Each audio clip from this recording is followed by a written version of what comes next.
할렐루야. 굿TV 세상을 보는 창 오색 오감을 시청하시는 시청자 여러분, 저는 심리학을 공부하는 한성열 교수입니다. 오늘 우리가 같이 생각해 볼 주제는 현대는 상담이 필요한 시대라고 하는 주제입니다. 요즘 우리가 참 우울하게 살아가고 있죠. 그렇지 않아도 사는 게 쉽지 않고 힘든데, 또 요즘에는 코로나19라고 하는 소위 이 전 세계적인 이러한 그 병이 도는 바람에 우리의 삶이 모든 리듬이 깨지고 어느 곳이나 지금 많이 혼란스러운 그러한 그 시대를 살고 있습니다. 아마 이 강의를 시청하시는 여러분들도 거의 대부분이 그러실 거라고 생각이 됩니다. 이 코로나19가 오지 않은 시대에는 그러면 우리가 굉장히 행복하고 즐거운 시대를 살았나 하면 그렇지는 않습니다. 우리 삶 자체가 항상 우리는 고생과 고난이 있는데, 요즘에 와서 더 그게 상당히 심해졌다, 이렇게 이야기를 하는 것이 아마 더 정확할 거라고 생각이 됩니다. 우리 창세기를 보게 되면 아담과 하와가 하나님께서 해주신 명령을 어기고 선악과를 따먹은 이후로 우리가 소위 패러다이스 로스트, 신라곤의 시대로 이제 들어가지 않습니까? 그러면서 하나님께서 이제는 남자들은 먹고 살기 위해 가지고 땀 흘려 일하는 이러한 노동의 이 고통을 겪을 것이고, 그 여성들에게는 해사도 나는 고통, 이러한 고통을 갖게 살 수밖에 없을 것이다 라고 이미 우리들에게 알려주셨잖아요. 사실 그 이후로 어떤 일 때문에 우리가 힘들고 무엇 때문에 우리가 고생스러운가 하는 그거는 좀 변했을지 모르겠지만, 우리가 다시 에덴 동산으로 돌아가는 그 시기까지는 우리는 지속적으로 힘들고 고생하고 하는 이러한 삶을 살아갈 수밖에 없고, 그것이 우리가 하나님에 대한 믿음이 필요하고, 그 믿음을 통해서 다시 하나님과 하나가 되는, 이 다시 좀 더 비유적으로 얘기하면 에덴 동산으로 다시 돌아가는, 이제 그날까지는 아마 우리가 많이 힘들 거다, 이런 생각이 듭니다. 그러면 우리가 옛날에 비하면은 경제적으로도 부흥을 했고, 세계 10위의 경제적인 이러한 국가로 우리가 성장을 했다. 전 세계가 놀라는 한강의 기적을 이루었다. 이렇게 우리가 보통 얘기를 하는데, 정말 그래가지고 우리 살림살이가 좀 나아지셨습니까? 우리 마음이 이제는 정말 많이 편해지셨나요? 그래서 정말 기쁨의 노래와 기쁨의 찬송이 저절로 나오는 그러한 삶을 우리가 지금 살아가고 있나요? 저는 그렇다고는 생각을 안 합니다. 오히려 전에보다 우리가 좀 더 경제적으로는 어렵고 그랬던 시절보다 지금이 훨씬 더 오히려 우리가 불안하고 힘들고 더 우울하고 이러한 삶을 살아가지 않을까 하는 이런 생각을 해봅니다. 우리나라에 지금 자살예방협회라고 있는데요. 그 자살예방협회가 처음 시작될 때 제가 거기에 이제 이사로 같이 참여를 했던 적이 있습니다. 여러분들 아시지만 우리나라는 지금 OECD 국가 중에서 최상위를 달리는 자살 국가입니다. 근데요, 사실 우리가 언뜻 생각을 해보게 되면 먹고 살기 힘들어서 자살을 한다, 이렇게 생각하실지 모르겠는데, 사실 그거는 그렇지 않습니다. 이 세계적으로도요, 이 복지가 잘 돼 있다는 나라에서도 자살률이 높습니다. 그리고 우리를 비교해 봐도, 예를 들면 우리가 6.25 때 정말 피난 나와가지고 하루하루 먹고 살기가 너무나 힘들었을 그때는 자살률이 그렇게 높지가 않았습니다. 오히려 먹고 살만하고 경제적으로는 나아졌다라고 하는 그 시기에 이 자살률이 높아지는 거거든요. 그러니까 그만큼 우리가 단순히 먹고 사는 것만 해결됐다 그래서 우리들의 삶이 이게 편안해지고 또 즐거운 거는 아니다 하는 거를 우리는 여러 가지 간접적인 통계를 보면 알 수 있습니다. 지금 우리가 신문을 열어서 보기가 정말 이 염려가 될 정도로 신문 사회면에 보면 어떻게 인간의 탈을 쓰고 이럴 수가 있을까? 어떻게 이런 행동을 자기 자식에게 이런 행동을 할 수 있을까, 부모로서 이런 생각이 드는 일들이 뭐 하루를 건너서 계속 신문에 나오기 때문에 정말 이게 이런 세상을 우리가 과연 살아가기 위해서 그렇게 안 먹고 안 입고 열심히 우리가 경제적으로 부흥하려고 노력을 했었나 하는 이런 생각이 듭니다.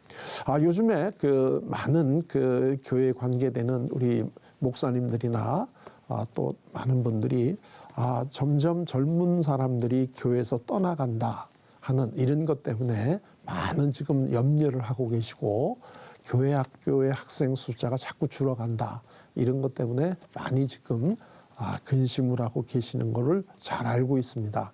젊은 사람들에게 교회를 와서 제일 얻고 싶은 게 뭐냐 하고 물어보니까 거의 대부분의 조사에서 1위가 마음의 평안을 얻고 싶다 이런 대답을 했다고 합니다. 그렇다고 하는 걸 뒤집어서 얘기하면 일상적인 살아가는 삶 속에서 우리는 많이 힘들다. 자, 그러면 왜 현대에 와서 이렇게 우리가 이 마음이 오히려 더 힘들어지게 됐을까요? 그리고 이러한 그 삶을 우리가 다시 마음이 편하고 이러한 삶으로 가기 위해서는 어떤 노력을 해야 될까요? 이거는 정말 우리가 미루면 안 되는 굉장히 중요한 주제이고, 이 교회가 앞으로 지금처럼 한국 사회를 제일 앞에서 이끌고 나가는 귀한 사역을 지속을 하기 위해서는 한국의 현재 필요한 이러한 것을 교회에서 어떻게 마련해 줄 수 있을까 하는 것이 굉장히 중요한 과제일 거라고 생각이 됩니다. 코로나19 때문에 한국 가족이 요새 많이 힘들다 이런 얘기를 하는데 그 왜 그럴까요? 뭐 전 세계가 다 힘들 거는 마찬가지지만 우리나라는 특히 더 힘듭니다. 그 힘든 이유가 왜 그럴까 하는 것도 잠깐 좀 한국 문화를 이해를 해보시게 되면 쉽게 이해가 되실 거라고 생각을 합니다. 한국의 문화를 한마디로 이야기를 하면 가족 중심 문화입니다. 가족 중심. 한국의 문화, 한국 사람들의 마음을 이해하는데 이 가족이라고 하는 단어를 또 한국 사람들에게 이 가족이라고 하는 것이 의미하는 것을 모르면 이해하기가 참 어렵습니다. 얼마나 우리나라 사람들이 가족이라고 하는 것을 중심 주제로 생각하고 사느냐 하면 우리는 전 국민을 가족화해야지만 마음이 놓이는 민족입니다. 자, 예를 한번 들어볼까요? 우리가 지나가다 길을 가다가 뭔가 좀 여쭤볼 게 있는데 앞에 어떤 어른이 지나간단 말이죠. 그럴 때 이제 우리보다 연세가 좀 더 많으신 남자분 같으면은 아저씨 이렇게 부르잖아요. 그리고 연세가 많은 여자분을 불러줄 때는 아주머니 이렇게 부른단 말이에요. 아저씨, 아주머니 이 용어는 사실은 친척들끼리 부르는 용어입니다. 생면부지의 이 사람이라도 자기하고 나이가 비교해 봤을 때 많으냐 적으냐에 따라서 아저씨, 아주머니 이렇게 부르는 게 아주 이 자연스럽고 당연하다라고 생각을 합니다. 오히려 저기요 뭐 이런 식으로 부르게 되면 이 녀석이 어떻게 나를 처음 보는데 저기요 이렇게 부르나 하고 조금 불쾌해질 수도 있는 거죠.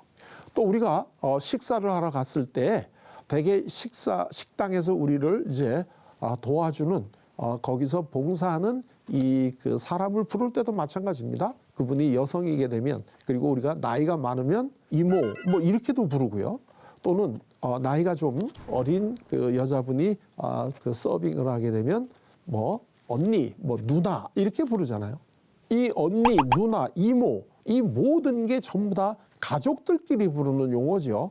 이거를 아무한테나 이렇게 얘기하면 안 되는 거죠. 그리고 대개 그 어머니들도 자기 친구를 집으로 초대를 하고 나서는 다 자녀들한테 뭐라고 소개를 해요? 이모들이다. 이모. 다 이모라고 그러잖아요. 전 세계 이런 나라는 한국밖에는 없는 거죠. 그래서 이 가족을 쓰기를 굉장히 좋아한단 말이죠. 그래가지고 무슨 뭐 회사를 앞에다 이름을 붙이고 무슨 가족 뭐 이제 이런 식의 이야기를 하는 것을 굉장히 우리는 좋아합니다. 한국 사람들에게 있어서의 이 가족이라고 하는 것이 얼마나 중요한가 하는 것을 알 수가 있고, 대개 거실에 가훈을 하고 있는 집들이 있는데, 많이 선호하는 이 가훈 중에 뭐가 있냐면 가화만사성이다. 이런 그 가훈이 굉장히 많이 있다는 거 아마 다 아실 거라고 생각이 돼요. 가화만사성, 집안이 화목하면 만사, 모든 일이 다 잘 이루어진다. 그래서 이 가족이 다 화목하다는 게 얼마나 중요한가 하는 거를 우리가 이미 다 알고 있는 내용이에요. 그런데 사실은 여기에는 굉장히 좀 아이러니컬한 점이 있어요. 그게 뭐냐 하면 우리는 가족이 굉장히 소중한데요. 실상 그 안을 들여다보게 되면 가족들끼리 친밀한 관계를 별로 안 맺어요. 이게 아주 참 신기한 일입니다. 자, 여러분들 가족을 한번 생각을 해보십시오. 정작 여러분들은 이렇게 소중한 가족들이 모여가지고 즐겁게 담소를 나누거나 일상생활 속에서 여러분들이 가족들과 단란하게 같은 활동을 하고 담소를 나누면서 즐기는 이러한 시간을 가지시는 경우가 얼마나 되나요? 참 신기하게도 가족을 이렇게 중요하게 여기면서도 사실은 가족끼리는 속 깊은 의사소통을 안 합니다. 그리고 대면대면하다고 얘기하면은 좀 신뢰가 될지는 모르겠는데요. 그냥 그런 식으로 이렇게 지납니다.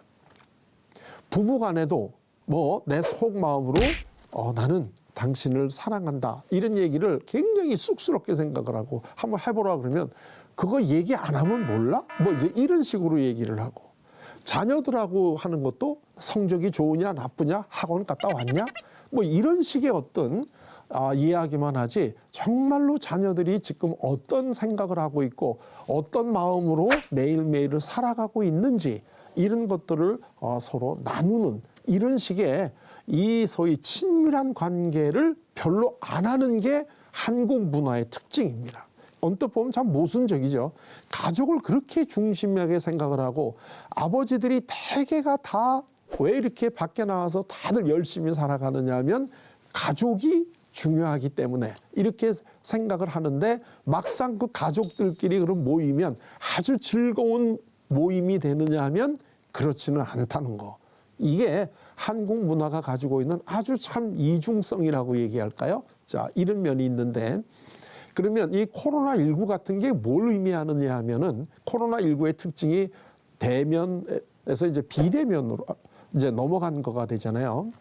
우리 대개 한평생 사람들이 이 친밀한 관계를 이제 친밀한 관계에서 오는 이 친밀도, 친밀감의 양이 이제 우리가 정해져 있다 그래요. 예를 들면 한 10 정도의 친밀감을 가지고 있어야지 마음이 편하게 이제 살아간다. 이제 이런 얘기가 된다면, 그러면 이 10점을 어디서 얻느냐가 문제인데, 만약에 예를 들면 우리가 가족에서 9점을 얻는다.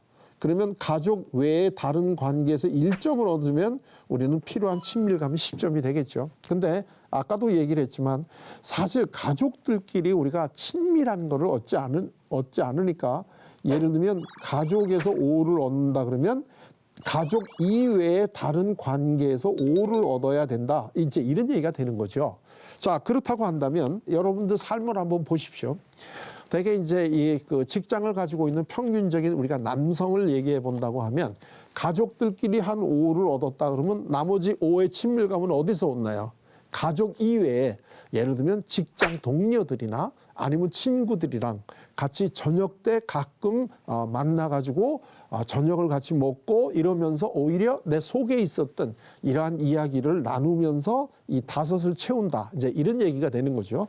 자, 그다음에 어머니들 같을 경우에 이것도 아주 평범하게 집안을 꾸려나가는 어머니 같으면 어머니도 가족에서 5 정도를 얻는다 그러면 밖에 나가서 다른 이 관계를 통해서 5을 얻어야지만 우리가 일상적으로 만족하며 살아가는 친밀감이 이제 이게 성립이 된다는 거예요. 자, 그럼 학생들, 자녀들 같으면 어떨까요? 자녀들도 마찬가지겠죠. 자녀들도 집에서 가족들, 부모하고의 관계에서 5 정도를 얻는다고 한다면 밖에 나가서 학원에 가서나 아니면 학교 가서 친구들하고 생활하면서 이 5를 얻어야 우리가 살아가는데 이 편한 이러한 이제 친밀감을 우리가 얻을 수가 있는데, 지금 한국에서의 코로나19가 우리에게 주는 거는 뭐냐 하면 이 가족 이외의 이 관계에서 얻는 이 5개를 이거를 못 얻게 한다는 얘기가 되겠죠. 그러니까 비대면으로 됐다는 거는 가능하면 만나지 말아라. 그리고 회사도 가능하면 가지 말고 집에 있고, 학교도 가지 말고 집에 있고, 자, 이런 상황이 됐다는 거예요. 그러면 이 다른 데서 하던 관계까지도 가족에서 이게 그 친밀도가 2배로 높아져야 되는데 이게 가능한가요? 이게 안 되죠. 이거는 평소에 훈련이 되어 있어야지 이게 되는 거지. 어느 날 갑자기 이제부터는 밖에 나가지 말고 가족들이 여기 안에서 친밀감을 획득하십시오. 이게 안 되죠.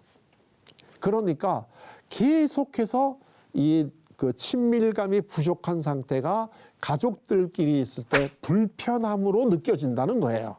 사실 이 가족 간에 그게 어느 관계도 사실은 마찬가지입니다만은 같이 있는다고 해서 이 친밀도가 올라가는 건 아니고요.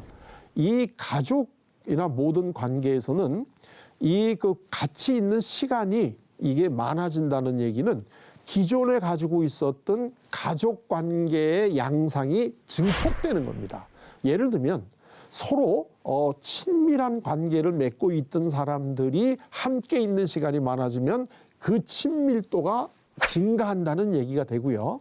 평소에 별로 가깝지 않은 사람들이 본의 아니게 가깝게 있게 되면 그 불편했던 관계가 증폭된다는 거죠. 자, 그렇다고 놓고 본다 그러면 오늘날 한국의 이 가족들이 이게 코로나19 때문에 많이 불편해진다, 이런 이야기는 평소에 그분들이 가족 간에 가졌던 관계의 양상이 증폭된다는 얘기가 되잖아요. 그렇기 때문에 속마음은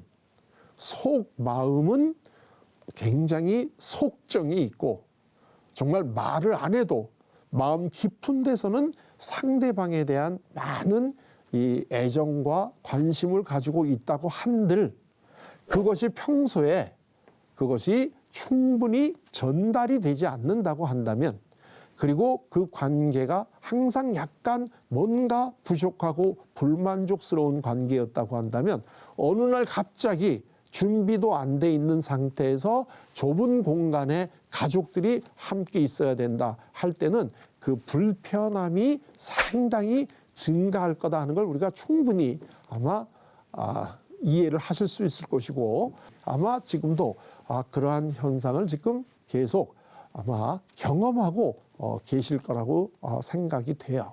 그래서 사실은 우리 지금 사회적으로도 우리 너무나 많은 이러한 지금 어려움을 가지고 있습니다. 오죽 어려우면 젊은 사람들이 한국을 떠나겠다라고 하는 이야기가 나올 정도로 많이 어렵다. 이 젊은 사람들은 취업이라든가 이러한 것들이 잘 안 돼서 어렵고요. 또 그다음에 취업이 되거나 그렇다고 하더라도 최소한도 내가 편하게 지낼 수 있는 집을 하나 마련하는 게 어렵다, 이런 것도 있을 수 있고요. 그다음에 그 위에 때는 내가 젊었을 때는 열심히 일하고 나이 많은 사람들을 잘 봉양을 하면 내가 나이가 들었을 때에는 젊은 사람들이 나를 잘 봉양을 할 거다라고 하는 이러한 마음을 가지고 살았는데, 막상 내가 나이가 들어보니까, 그리고 내 스스로 경제적으로나 이런 거에 대한 준비가 안 돼 있는 상태에서 젊은 사람들이 내가 원했던 만큼의 어떤 이러한 그 도움을 주지 않으면 나는 앞으로 그러면 수명은 길어지는데 어떻게 살아갈까 하는 거에 대해서 굉장히 두려움을 많이 느끼게 되겠죠. 자, 이러이러한 것들이 지금 이 우리 사회적으로나 우리 가정적으로나 또 내 개인적으로나 지금 이 굉장히 두렵고 불안하고 이러한 이 사회가 됐는데, 자, 다시 우리가 예수님의 말씀대로 얘기를 나눠보면 정말로 우리 현대사회는 지금 수고하고 무거운 짐을 지고 가는 삶을 우리가 지금 살고 있다.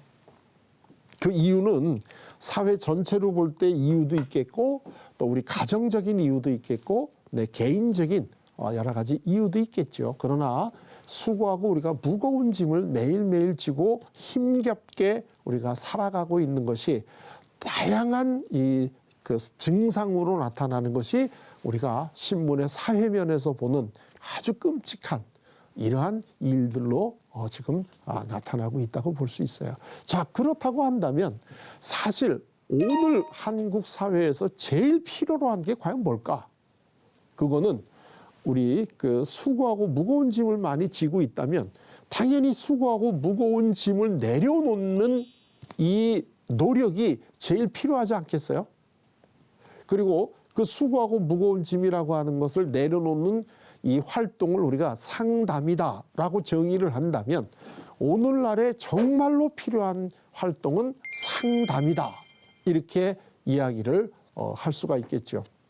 저는 직접 현장에서 이 상담을 직접 하면서 그리고 또 상담을 서로 이제 공부하는 이러한 이 과정에서 보면 상담을 받으러 오는 분들이 자꾸 늘어요. 이게요, 상담을 하는 사람이 이게 꼭 무슨 그게 좋은 비유인지는 모르겠습니다만 이 장의사 비슷해 가지고요. 이 끝나고 나서 돌아갈 때 또 오십시오 이렇게 얘기 못하는 업종이거든요. 이 상담이. 그런데 자꾸 상담을 필요로 하는 분들이 점차적으로 늘어난다 하는 이러한 사회는 사실은 염려가 많이 되는 사회죠. 사실 이 상담을 하는 사람들이 바라는 사회는 상담이 필요 없는 사회가 되는 거죠. 그래서 더 이상 상담이라고 하는 상담자라고 하는 직업이 없는 이러한 사회를 만들어 가기 위해서 노력하는 게 이 상담자가 가지고 있는 이율배반적인 현실인데요.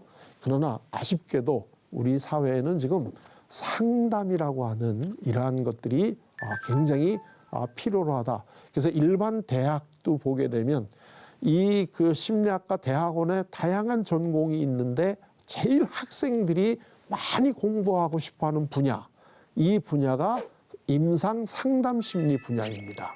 여기에는 아주 지원자들이 굉장히 많이 몰립니다. 제가 이 그 신학대학원에서 강의를 하시는 교수님들 몇 분하고도 이제 이야기를 나눴는데 그분들도 대개 이런 말씀들을 하시더라고요. 요즘에 그 목회자들이 신대원에서 공부를 할 때 전공이 그 상담, 목회 상담 쪽에 관심 있는 분들이 굉장히 늘었다. 이렇게 이제 이야기를 하시더라고요.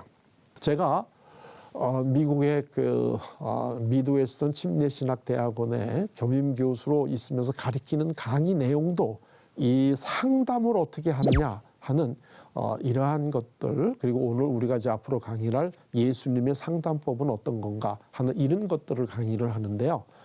굉장히 그 학생들이 강의를 듣고 나서 고마웠다. 너무나 도움이 많이 됐다. 앞으로 사역을 하는데 굉장히 도움이 많이 될 것 같다. 이제 이런 식의 이야기들을 하시거든요. 그러니까 그만큼 마음이 수고하고 무거운 짐을 지고 있는 분들이 사실은 교회에 많이 있다는 얘기죠. 그리고 우리 교회가 또는 우리 그 교회 다니는 우리 성도 한 사람 한 사람이 다 좋은 상담자가 돼서 우리 주위에 있는 이 수고하고 무거운 짐을 지고 살아가는 이 사람들에게 좋은 상담자가 돼주는 일이 정말로 현재 한국 사회에는 아주 필요로 한 이러한 활동이겠다 하는 생각이 듭니다. 자, 그래서 이제 앞으로 우리가 계속 그 예수님이 해주시는 상담, 그리고 우리가 그거를 따라가면서 어떻게 상담을 할 수 있을까 하는 것들을 쭉 한번 같이 나누어 보도록 하겠습니다. 감사합니다.